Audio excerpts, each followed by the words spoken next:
And now, your host for the Glamour Women of the Year Awards, actor, comedian, and host of Billy on the Street, Billy Eichner.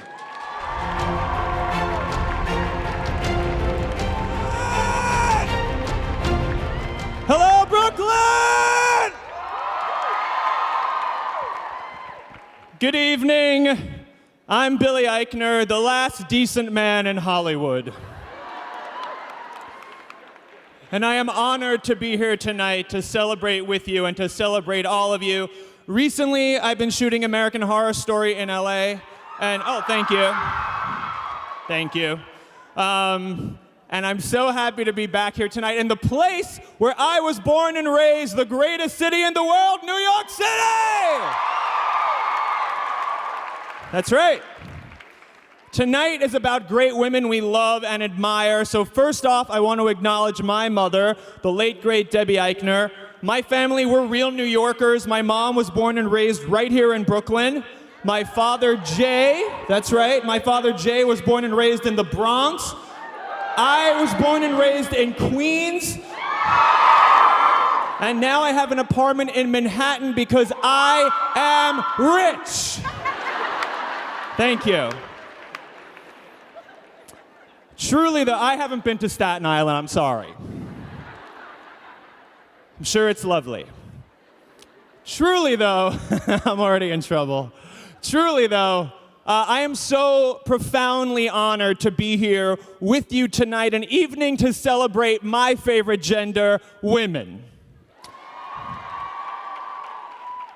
Now, when Glamour first invited me to host, they sent me a list of all the honorees tonight, and my jaw dropped, and not just because I have a terrible underbite, but because this group of incredible women is such an inspiring, powerful, groundbreaking, life-changing, world-shaking, awe-inspiring group, and I just bow down to each and every one of you, especially now when your work is so pivotal and so needed to help empower women and, truthfully, to empower all of us, all decent, compassionate people all over the country and the world. Women, men, genderqueer, gender-neutral, gender... whatever it is. I feel like I just got into trouble on Twitter and I don't know why. But I'm just grateful and inspired to be a small part of this, and like Donald Trump looking directly into the solar eclipse without his glasses, I am blinded by the remarkable talent being honored here tonight. So let me be the first to say not only congratulations to all of our honorees, but thank you, thank you, thank you, thank you. Sure, why not? Now, I'll be honest, when I was growing up here, a pop culture obsessed kid in New York City, the people that I saw on TV or in the media, the ones that I always found the most inspirational and exciting were the women that I loved and adored. Madonna, Barbra Streisand, Bette Midler, Cher, Oprah, Whoopi, Dolly Parton. Those women were my biggest inspirations, which is also why last year Glamour gave me the Gayest Person of All Time award. Thank you. It was an honor. So I'm thrilled to be here. Now look, we all know that it's been a very challenging year, but let's look on the bright side. Even though women didn't capture the White House a year ago, we do have a president who shows great respect and admiration for almost all of his daughters. It's so strange. Everything is just so backwards and bizarre. Every night I go to sleep hoping the guy who calls his wife mother and thinks he can waterboard the gay out of me will be president in the morning, right? And things have changed. Just about all the gay people I know have made a habit of calling their senators, whereas it used to be the senators calling the gay people and telling us which airport bathroom to meet them in.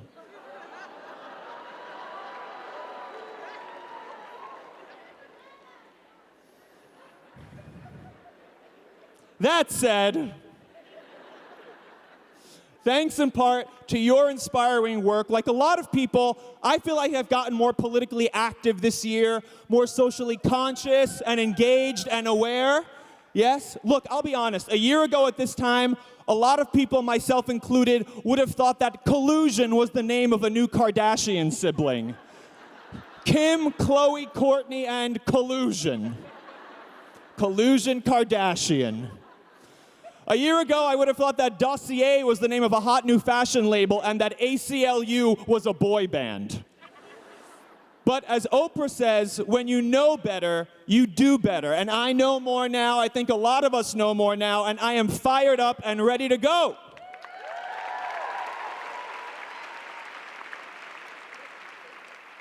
And look, I'm thrilled to be here tonight, but if you don't like anything I say, Kellyanne Conway will be up here in just a few minutes to tell you I didn't say it. Now, there are so many truly remarkable honorees here tonight. There are movie stars here and TV stars and music stars. I'm not going to start with them. I want to start with Peggy Whitson, okay?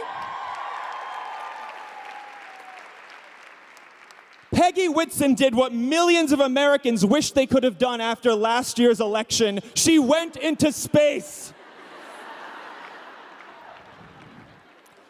Peggy Whitson went into outer space for like 288 days after the election, which begs the question, why did you come back? Now, another honoree here tonight. I'll be honest, I love all the honorees, no offense to the other honorees, but if there's one honoree here tonight that I am most looking forward to meeting, the one that will make me the most starstruck, it would have to be this woman. A true leader whose passion and defiance have given me hope on my most hopeless days of political outrage and despair. The U.S. representative from the 43rd District of California, Congresswoman Maxine Waters is here.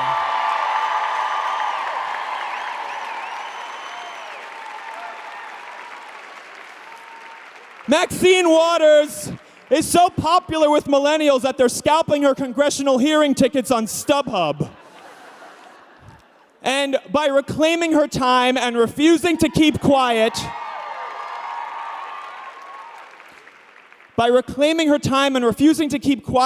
Maxine made Steve Mnuchin so flustered he had to take a private plane to find an answer. Maxine, I not only want you to reclaim your time, I want you to reclaim my time.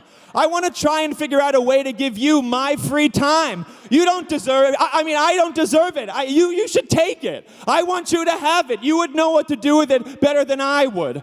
I've watched all of Sex and the City like 7 times. Think what you could have done with that time. You mean, even these 30 seconds that I was just talking about, my time, I wish I could somehow give it back to you. You can take my time. You can take everyone's time. You can take Nicole Kidman's time for all I care. What's she gonna do with it? Finally text Reese Witherspoon back? Tell her everything's fine, she's busy, the kids are good, Keith is good, Maxine Waters, I love you. Which brings us to the divine Nicole Kidman. Hi, Nicole. Like Sarah Huckabee Sanders, Nicole Kidman creates vivid fictional worlds that Americans can get lost in.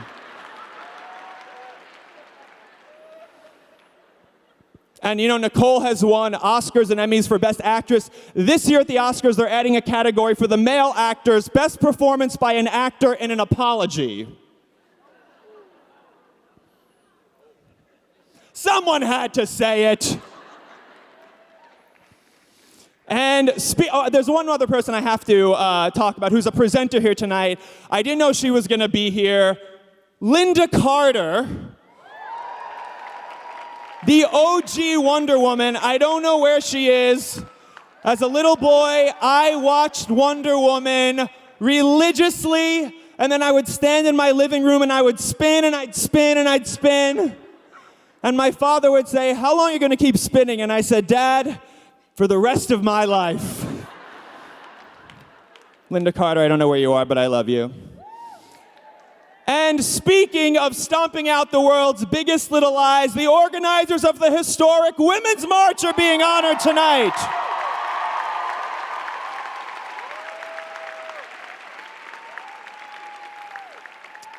Now, let's be clear.